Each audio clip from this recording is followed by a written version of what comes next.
से जो सर्वे हैं वो सीधे सीधे एमवीए के पक्ष में, महाविकास आघाड़ी के पक्ष में जाते हुए दिखाई दे रहे हैं।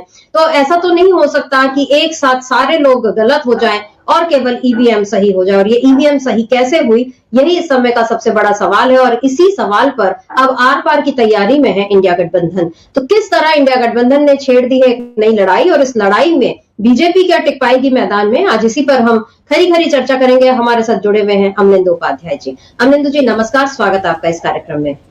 अमलेंदु जी, महाराष्ट्र के चुनाव के जो नतीजे आए वो अप्रत्याशित थे, न केवल इंडिया गठबंधन के लिए बल्कि मुझे लगता है कि महायुति के लोगों को भी इस पर आश्चर्य हुआ। अब जैसे एकनाथ शिंदे जो हैं वो सीएम पद की दावेदारी तो ठोक ही रहे हैं, वो बीजेपी को ये डर दिखा रहे हैं कि देखो अब बीएमसी चुनाव भी होने वाला है और भी नगरीय निकाय के चुनाव होने वाले हैं, तो अगर आपने मुझे सीएम नहीं बनाया और तो फिर शिवसेना का जो असर है इन शहरों में वो नहीं देखने मिलेगा और आपको बड़ा नुकसान हो जाएगा। यानी अब ये जो हॉर्स ट्रेडिंग तो नहीं कह सकते, लेकिन यह है कि दबाव की राजनीति महायुति के भीतर शुरू हो गई है। भले ही उसने बहुत बड़ी जीत हासिल कर ली और बीजेपी ने 88% के स्ट्राइक रेट के साथ जीत हासिल की है, लेकिन अब इस जीत पर मुझे लगता है कि महायुति के ही बहुत से नेता जो हैं वो आश्चर्यचकित होंगे कि आखिर ऐसा हो कैसे गया। लेकिन जो महाविकास आघाड़ी के नेता है वो बिल्कुल भी आश्चर्य में नहीं है। उन्हें पता है कि ये सब जो हो रहा है खेल ये ईवीएम के कारण हुआ है, और इस पर न केवल महाराष्ट्र के बल्कि दूसरे राज्यों के नेता भी जो है वो सवाल उठा रहे हैं।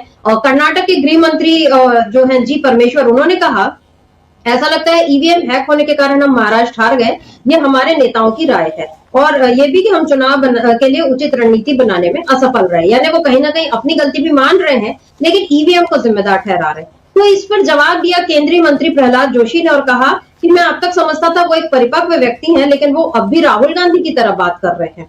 भाजपा केंद्र में थी जब उन्होंने कर्नाटक में 135 सीटें जीती और झारखंड चुनाव भी जीता, लेकिन फिर वे ऐसी बातें कहते हैं।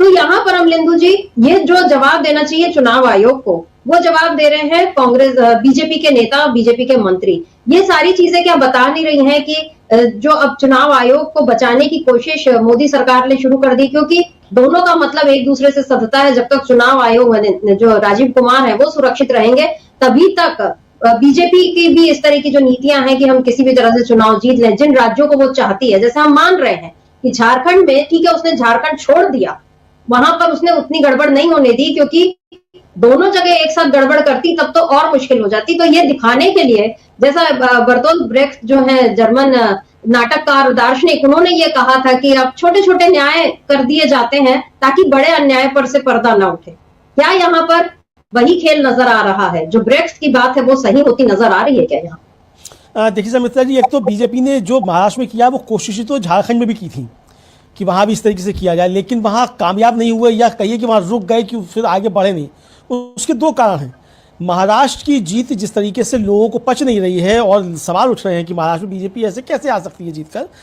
अगर झारखंड भी जीत लेते तो फिर पूरे देश के अंदर एक तरीके से कहा जाए विद्रोह की स्थिति हो जाती है, लोग सड़कों पर दिखाई पड़ते। तो अभी कहने के लिए बहाना ये कि साहब चूंकि महाराष्ट्र में लाड़की बहना योजना थी और झारखंड में मैया सम्मान योजना थी, तो इन दो महिलाओं ने जो है ये चुनाव जितवा दिया, वहां हेमंत सोरेन को और यहाँ बीजेपी को।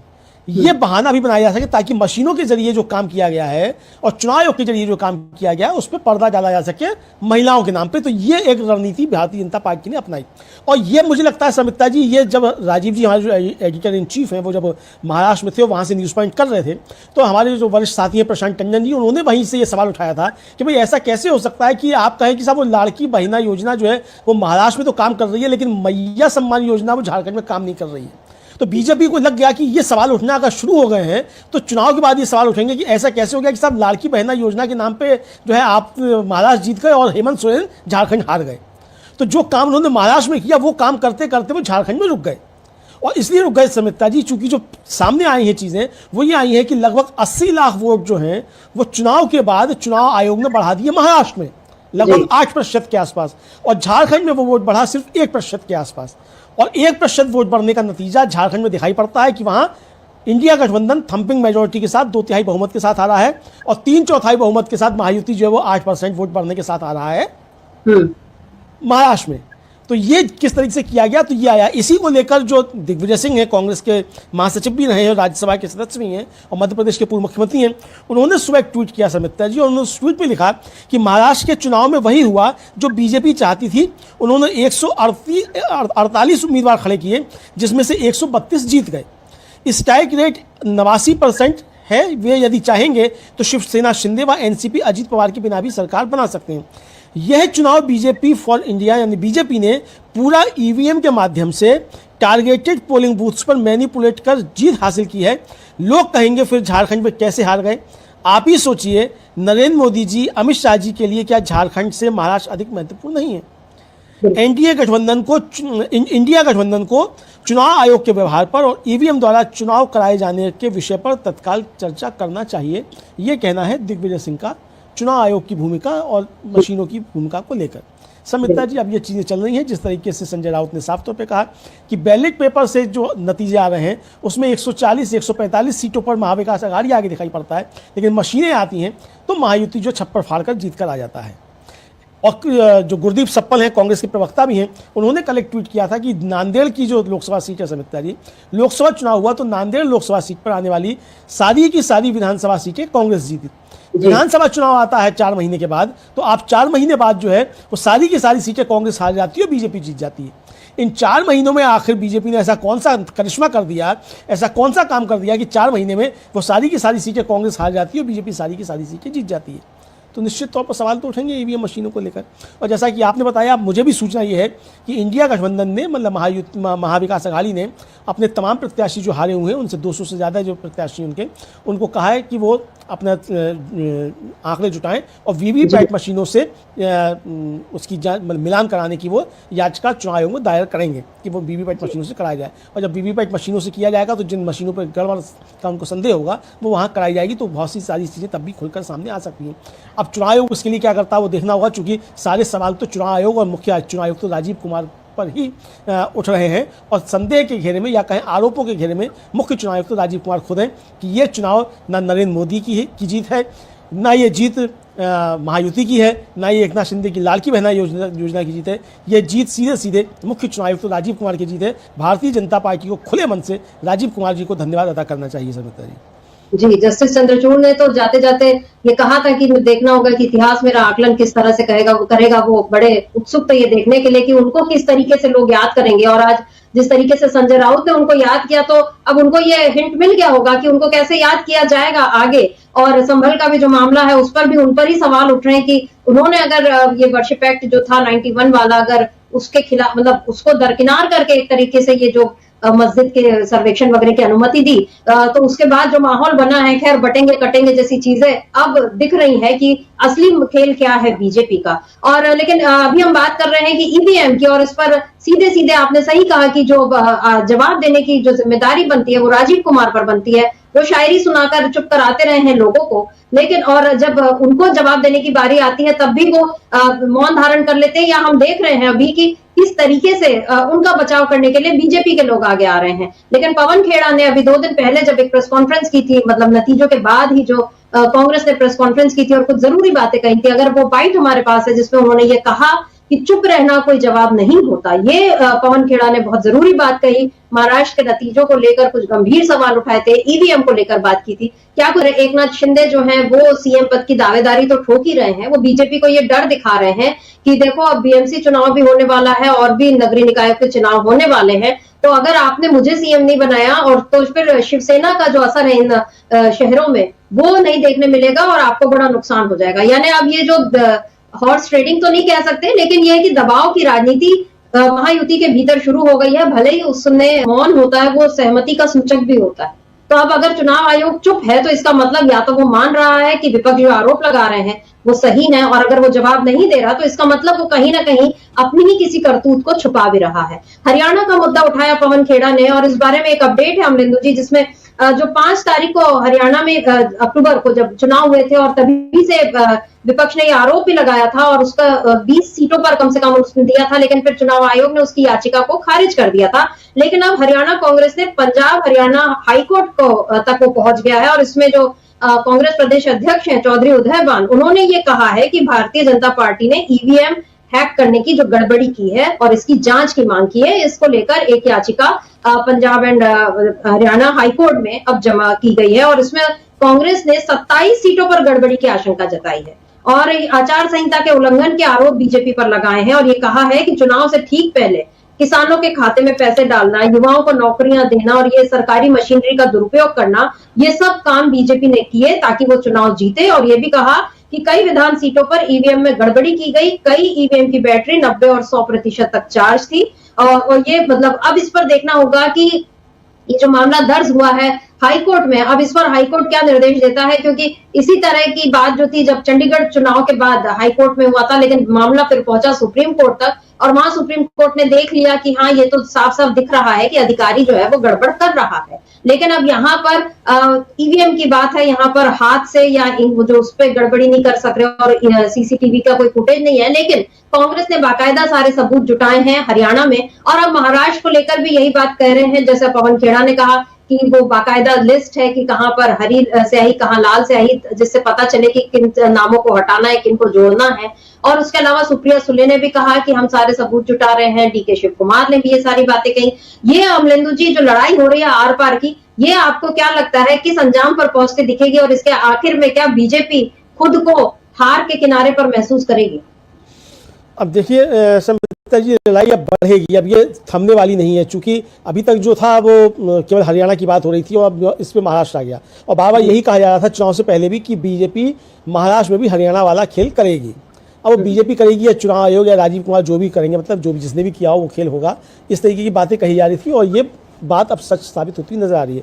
क्योंकि हरियाणा में भी आखिरी समय में संबिता जी लगभग 7% वोट बढ़ाए गए थे और अब यहाँ भी महाराष्ट्र में भी लगभग 8% के आसपास वोट बढ़ा दिए गए। 8% वोट का मतलब है संबिता जी कि लगभग जो है वो 80 लाख वोट जो है वो वहाँ बढ़े, 10,000 के आसपास एक कॉन्स्टिट्यूंसी में मानकर चलिए महाराष्ट्र में, और इसी में सारा खेल जो है वो हुआ है, ये समझा जा सकता है। आखिर वो क्या बात है कि साहब जो वहाँ तो आप जाके सुप्रीम कोर्ट पे तो चुनाव आयोग कह देता है कि साहब हम वो शाम तक ठीक कर देते हैं। 2019 में हमारे ऐप में गड़बड़ी थी, अब हमारा ऐप एकदम ठीक है और बिल्कुल समय पे डाटा देता है। तो जब आप सुप्रीम कोर्ट में कह रहे हैं कि आपका ऐप जो है वोटर टर्नआउट ऐप समय पे डाटा देता है, तो ये डाटा जो है वो चुनाव के बाद फिर 6 दिन तक, ये 2 दिन बाद जो है कैसे इस तरीके से बढ़ जाता है? तो ये तो एक निश्चित तौर पर संदेह है और यही संजय राउत भी सवाल पूछ रहे हैं, यही सवाल जो है वो दिग्विजय सिंह भी पूछ रहे हैं और तमाम लोग इसी सवाल को पूछ रहे हैं और यही चुनाव आयोग घिरा हुआ संबिता जी नजर आता है। दूसरा, अगर चुनाव आयोग पाक साफ है एकदम और कहीं कोई चुनाव में गड़बड़ियां नहीं हुई हैं, तो चुनाव आयोग को अखिलेश यादव की वो मांग स्वीकार कर लेनी चाहिए कि कुंदरकी में उनके मतदाताओं ने वोट नहीं डाला और वोट पड़ गए और किसी के हाथ पे स्याही का निशान नहीं है। अगर मतदाताओं के हाथ पे स्याही का निशान नहीं है तो वोट वहां आखिर डाल किसने दिए? 58% पोलिंग वहां हो गई। चुनाव आयोग को तुरंत ये स्वीकार करना चाहिए चैलेंज अखिलेश यादव का और जाकर वहां अपनी टीम ले जाकर जांच करानी चाहिए। अगर कुंदरकी में गड़बड़ है तो पूरा महाराष्ट्र भी गड़बड़ है जी। और मुझे लगता है कि चुनाव आयोग को खुद को पाक साफ साबित करने के लिए, खासतौर से राजीव कुमार जो मुख्य चुनाव आयुक्त हैं, उनको पाक साफ साबित करने के लिए कुंदरकी में अखिलेश यादव का चैलेंज स्वीकार करना चाहिए। वहां जाकर जांच करनी चाहिए कि जिन मतदाताओं को वोट पड़े हुए बताए जा रहे हैं उनके हाथ पे स्याही का निशान है कि नहीं है, और अगर नहीं है तो महाराष्ट्र का चुनाव भी बेईमानी है, उत्तर प्रदेश का चुनाव भी बेईमानी है। बिल्कुल, चुनाव बेईमानी हो रहे हैं जी। ये चुनौती राजीव कुमार को स्वीकार करनी चाहिए, लेकिन वो स्वीकार करेंगे नहीं, क्योंकि सारा कुछ आरोप राजीव कुमार के ऊपर ही लग रहा है संबिता जी। और जैसा मैं कह रहा हूं और विपक्ष भी कह रहा है, इंडिया गठबंधन भी कह रहा है कि सारे स्क्रिप्ट के सूत्रधार जो हैं वो राजीव कुमार हैं। ये विपक्ष का आरोप है। संजय राउत तो साफ तौर पे चुनाव आयोग और डीवाई चंद्रचूड़ जो हैं इनको दोषी ठहरा रहे हैं जी। उन्होंने तो 2 नाम बता दिए। हम देख रहे हैं कि जैसे अदानी पर पीएम कोई कार्रवाई नहीं होने देना चाहते, आज भी सदन के मतलब संसद के दोनों सदन इसी नाम पर वहां हंगामेदार रहे, क्योंकि अदानी के मुद्दे पर चर्चा चाह रहे। लेकिन मोदी जानते हैं कि अगर अदानी पर चर्चा हुई या उन पर कोई कार्रवाई हुई तो सबसे पहले वही फंसेंगे। और ठीक यही बात राजीव कुमार के साथ भी ऐसा लग रही है, क्योंकि अगर वो जवाब देंगे या वो कोई कार्रवाई करेंगे तो उसमें सीधे सीधे बीजेपी को नुकसान होता दिखेगा और बीजेपी नुकसान में आई तो फिर उनके लिए भी मुश्किल हो जाएगी। यानी सारे सबके जो तार हैं एक दूसरे से जुड़े हुए हैं, पूरा एक गिरोह जैसा बन चुका है देश में और वो गिरोह काम कर रहा है। लेकिन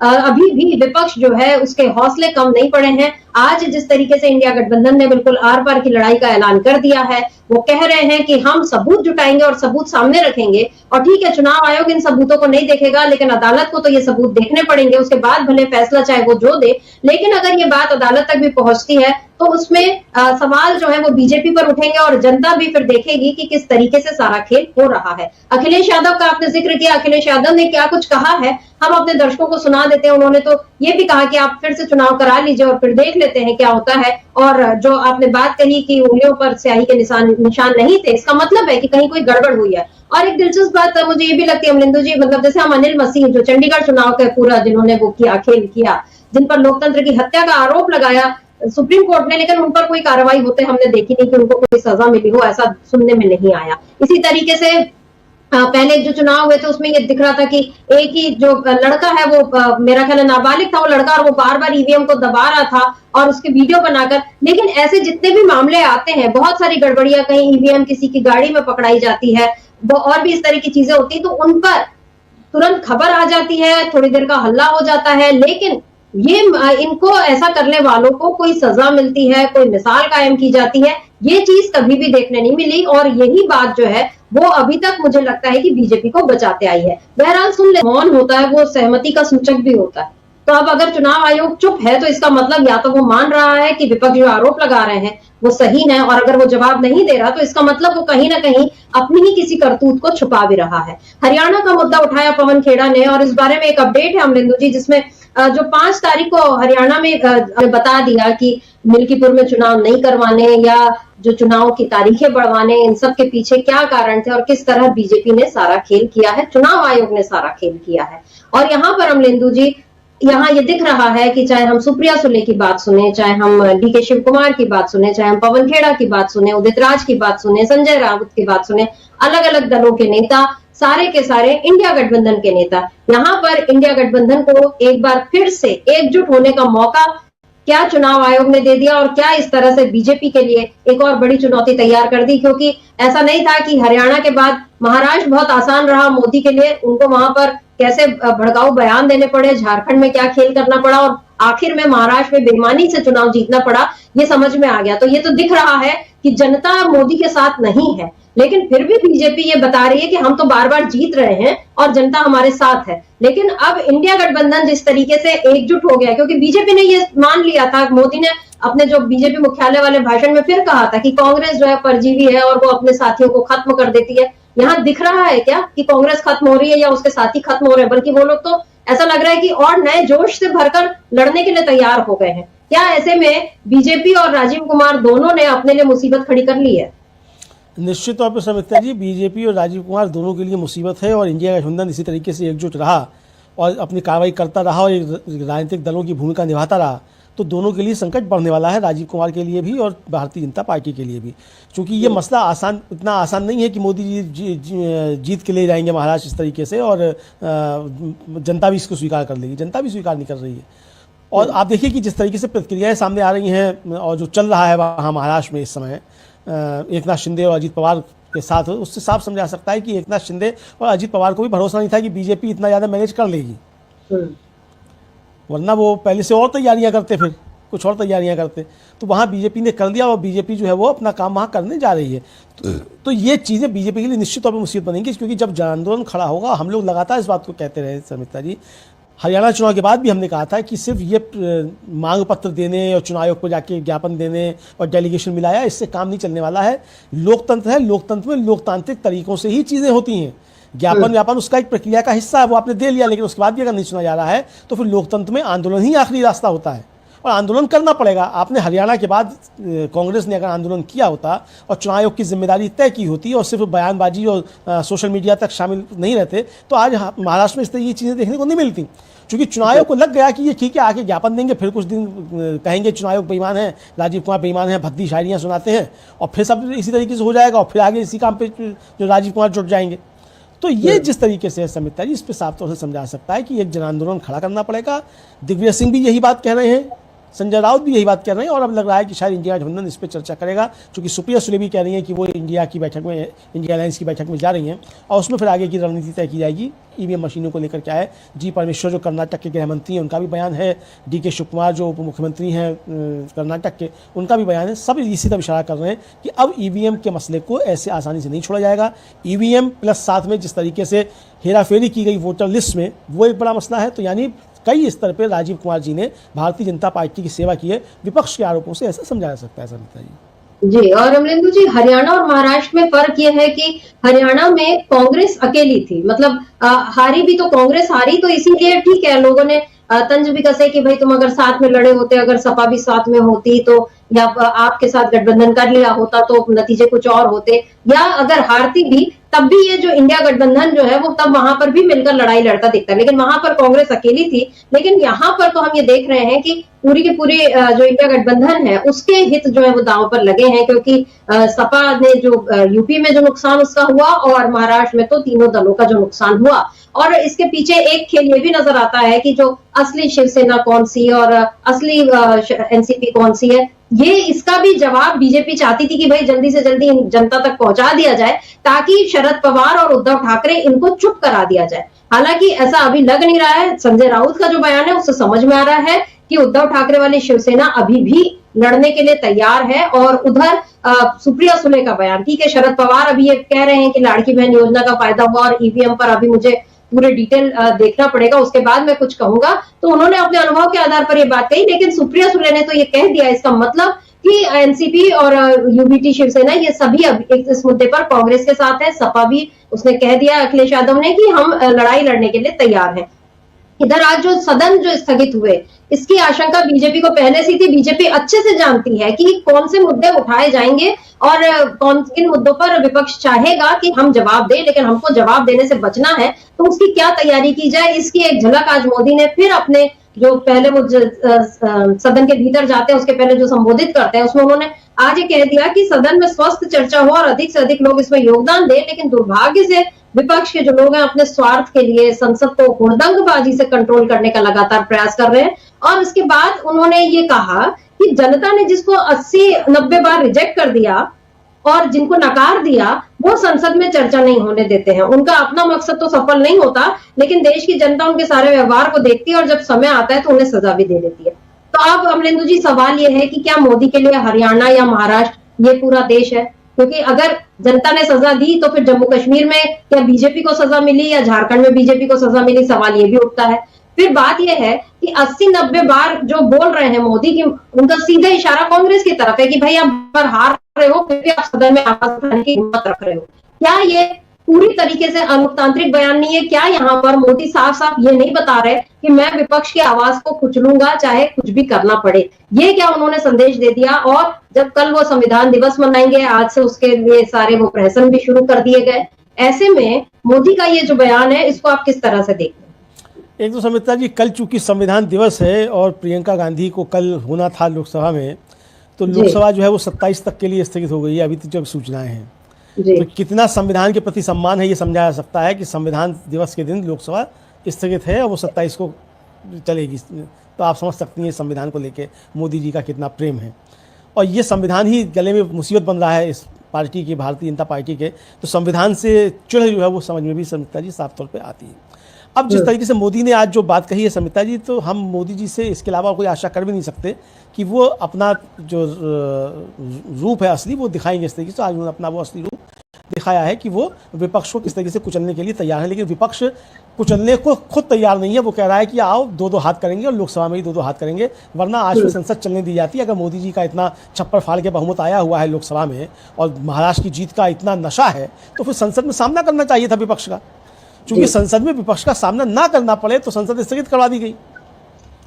और अगर अडानी इतने पाक साफ हैं, मोदी जी का उसमें कोई हाथ नहीं है और मोदी जी अडानी को नहीं बचा रहे हैं, जैसा कि राहुल गांधी का आरोप है कि मोदी बचा रहे हैं, तो फिर अडानी पर चर्चा हो जानी चाहिए संसद में।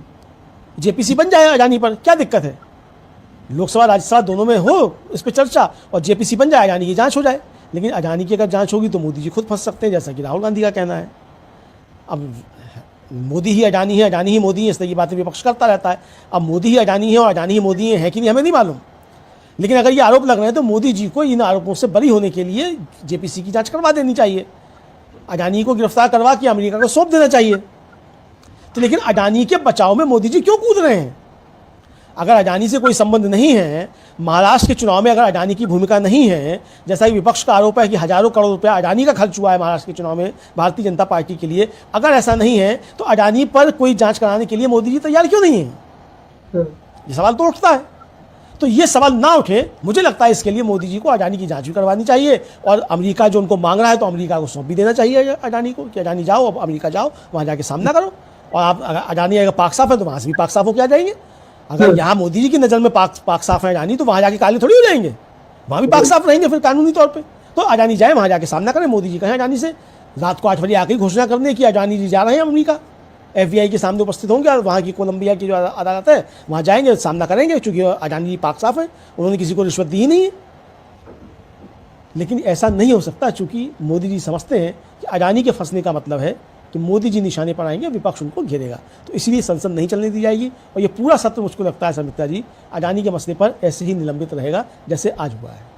जी, 20 तारीख तक सत्र चलना है, लेकिन अब देखना होगा कि कितने बार निलंबित होता है और किन किन तरीके से हंगामे होते हैं। और इस बार जो ओम बिरला है वो अपना ही पिछला रिकॉर्ड तोड़ते हैं या नहीं, कि वो कितने सांसदों को निलंबित कर सकते हैं, जगदीप धनखड़ और ओम बिरला मिलकर, ये भी एक देखने वाली बात रहेगी। अदानी का मसला उठा है अमरिंदु जी, तो एक मैं बीजेपी नेता नाम भूल रही हूँ, शायद सुधांशु त्रिवेदी या कोई और, उनका ये बयान आया कि जैसे ही मतलब अमेरिका में ये जो चुनाव के टाइम उसने ये फैसला किया है, तो इसका मतलब वो सीधे सीधे ये बता रहा है कि अमेरिकी गवर्नमेंट जो है या अमेरिका की जो न्यायपालिका है वो भारत में मोदी सरकार को अस्थिर करने के लिए या उसको परेशान करने के लिए इस तरह के काम कर रही है। तो ये भारत की अपनी इंटेलिजेंस या उसके अमेरिका से रिश्तों पर ये सवाल उठ रहे हैं कि भाई आप अभी तक क्या कर रहे थे, अगर अमेरिका में बैठकर आपके सरकार को गिराने की साजिश हो रही है, तो ये गंभीर सवाल है। दूसरी बात ये जो कहा जा रहा है कि जैसे हमने देखा, ये तो सामने जाहिर है कि अदानी पर आज जब मल्लिकार्जुन खड़गे भी बोल रहे थे तो इसको कार्रवाई में ना लिया जाए, ये साफ साफ जो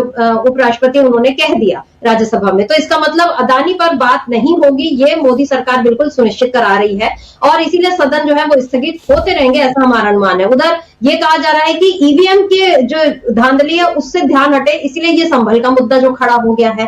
क्या इस तरह से मुद्दों से ध्यान, मतलब असली बातों से ध्यान भटकाकर ये जो देश को बर्बाद करने वाले काम बीजेपी कर रही है, क्या इस पर विपक्ष अब वाकई आर पार की लड़ाई में जीत हासिल कर पाएगा? क्योंकि जैसा लग रहा है अभी तक, हमने अभी ये जो कहा कि हरियाणा में तो कांग्रेस अकेली थी, लेकिन इस बार सभी के हित यहाँ पर दांव पर लग गए और सबसे ज्यादा दांव पर लगा है तो देश का भविष्य। ऐसे में जो मुद्दों से ध्यान भटकाकर नए नए मुद्दे खड़े करने की कोशिश जो बीजेपी कर रही है, इस पर विपक्ष किस तरह से उसका मुकाबला करेगा? देखिए समिता जी, अब दांव पर सिर्फ विपक्षी नहीं लगा है, दांव पर सत्ता पक्ष के बीजेपी के सहयोगी भी लगे हैं। महाराष्ट्र में जो खेल हुआ ये बिहार में भी हो सकता है, नीतीश कुमार को सजा हो जाना चाहिए। तो ऐसा है कि ये खेल जो है सिर्फ विपक्ष के लिए ऐसा नहीं है, और बीजेपी ने सबसे बड़े खेल तो एकनाथ शिंदे और अजीत पवार के साथ ही किए हैं। अब दोनों इस स्थिति में नहीं है कि बीजेपी को ब्लैकमेल कर पाए किसी भी तरीके से। तो नीतीश कुमार को भी सावधान हो जाना चाहिए, और लोकसभा में चाहे नीतीश कुमार हो चाहे एकनाथ शिंदे हो, जो भी उनकी क्षमता है, या अजीत पवार की, हालांकि अजीत पवार के तो एक ही सांसद हैं, जो भी क्षमता है विपक्ष को इस मसले पर उनको साथ देना चाहिए, क्योंकि वरना आगे उनके लिए समय और खराब आने वाला है। कल को हो सकता है एकनाथ शिंदे की पार्टी में ही कोई दूसरा एकनाथ शिंदे पैदा हो जाए, हो सकता है अजीत पवार की पार्टी में ही कोई दूसरा अजीत पवार पैदा हो जाए, और बीजेपी उनको ठीक उसी स्तर जगह लाके खड़ी कर दे जहां पे उद्धव ठाकरे को, शरद पवार को लाके खड़ा किया था। तो ये सबक लेने की आवश्यकता अजीत पवार, एकनाथ शिंदे, नीतीश कुमार तीनों को है समिता जी, कि ये सबक सीखें और जो राष्ट्रीय महत्व का मुद्दा है, जो लोकतंत्र के महत्व का मुद्दा है, उस पर ईमानदारी के साथ विपक्ष के साथ खड़े हों, और चुनाव आयोग को ईमानदार बनाने के लिए चुनाव आयोग जो एक संवैधानिक संस्था है वो अपना संवैधानिक दायित्व पूरा करे, इसके लिए मजबूर करने के लिए इनको भी साथ देना चाहिए वो विपक्ष का। एकनाथ शिंदे को भी खुलकर आगे कहना चाहिए कि जो भी गड़बड़ियाँ हुई होंगी उसके लिए हम विपक्ष के साथ हैं। अजीत पवार को भी कहना चाहिए, और अजीत पवार तो खुद समिता जी आज से मुझे लगता है शायद 5 साल पहले प्रेस कॉन्फ्रेंस बाकायदा कर चुके हैं। अजीत पवार, छगन भुजबल और राज ठाकरे, इन तीनों की संयुक्त प्रेस कॉन्फ्रेंस हुई थी कि ईवीएम और वीवीपैट मशीन हटाओ। मुझको ध्यान पड़ रहा है 5 साल हो गए होंगे इस बात को। तो जो ये मांग कर रहे थे तो वो आज ये मांग क्यों नहीं कर रहे हैं? बता दिया कि मिल्कीपुर में चुनाव नहीं करवाने या जो चुनाव की तारीखें बढ़वाने, इन सब के पीछे क्या कारण थे और किस तरह बीजेपी ने सारा खेल किया है, चुनाव आयोग ने सारा खेल किया है। और यहाँ पर अमरिंदु जी, यहाँ ये दिख रहा है कि चाहे हम सुप्रिया सुले की बात सुने, चाहे हम डीके शिव कुमार की बात सुने, चाहे हम पवन खेड़ा की बात सुने, उदित राज की बात सुने, संजय राउत की बात सुने, अलग अलग दलों के नेता, सारे के सारे इंडिया गठबंधन के नेता, यहाँ पर इंडिया गठबंधन को एक बार फिर से एकजुट होने का मौका क्या चुनाव आयोग ने दे दिया और क्या इस तरह से बीजेपी के लिए एक और बड़ी चुनौती तैयार कर दी, क्योंकि ऐसा नहीं था कि हरियाणा के खिलाफ हो चुका इंडिया गठबंधन और खास तौर पर ईवीएम के मुद्दे को लेकर आर पार की लड़ाई लड़ने के लिए तैयार है इंडिया गठबंधन। तो अब देखना होगा कि अगले चुनाव यानी अब दिल्ली और बिहार की बारी है, दोनों ही जगह बीजेपी फिर चाहती है कि सत्ता उसको मिल जाए, लेकिन अब हरियाणा और महाराष्ट्र जैसा खेल क्या बिहार और दिल्ली में कर पाएगी बीजेपी, ये देखना होगा। तो अमलेंदु जी, आज इस चर्चा को हम यही रोकते हैं। आपका बहुत बहुत शुक्रिया।